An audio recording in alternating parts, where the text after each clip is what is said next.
Hello friends, movies all অ্যাবাউটে আপনাদের স্বাগত। ভিকি কৌশল, তৃপ্তি ডিমরি, অ্যামি উইক অভিনীত ধর্মা প্রোডাকশনের নতুন মুভি ব্যাড নিউজের ট্রেলার ড্রপ করা হয়েছে। এক কথায় যদি বলি, এই ট্রেলারটা আমার ভীষণ অ্যাভারেজ একটা ট্রেলার লাগলো। বলা হচ্ছে এটা নাকি সত্য ঘটনার দ্বারা অনুপ্রাণিত, বাট সিরিয়াসলি বলছি, এটা কোনো অনুপ্রেরণা দেওয়ার মতো ঘটনা নয় যে এটাকে নিয়ে মুভি বানাতে হবে।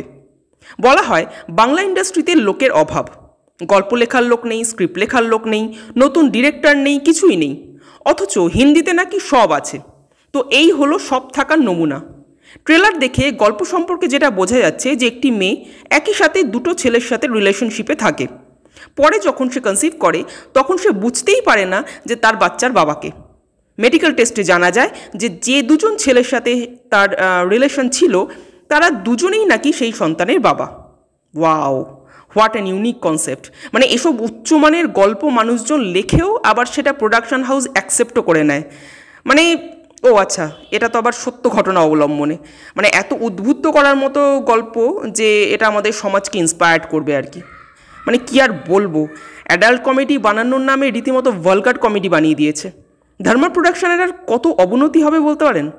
একটা সময় ধর্মার মুভিগুলোতে রিলেশনগুলোকে কত সুন্দরভাবে দেখানো হতো, সেটা যে কোনো রিলেশনই হোক না কেন। আর আজ রিলেশনশিপের কোন রূপটা তারা দেখাচ্ছে, জাস্ট ফালতু লাগলো আমার এই স্টোরি লাইনটা। ভালো লাগার মধ্যে শুধু একটাই জিনিস, তা হলো ভিকি কৌশলের অভিনয়। ভিকি কৌশল একজন পোক্ত অভিনেতা, তাকে যে রোলই দেওয়া হয় তাতেই তিনি নিজের সেরা পারফরমেন্সটা দিয়ে বেরিয়ে আসেন। এখানেও তার অন্যথা হয়নি।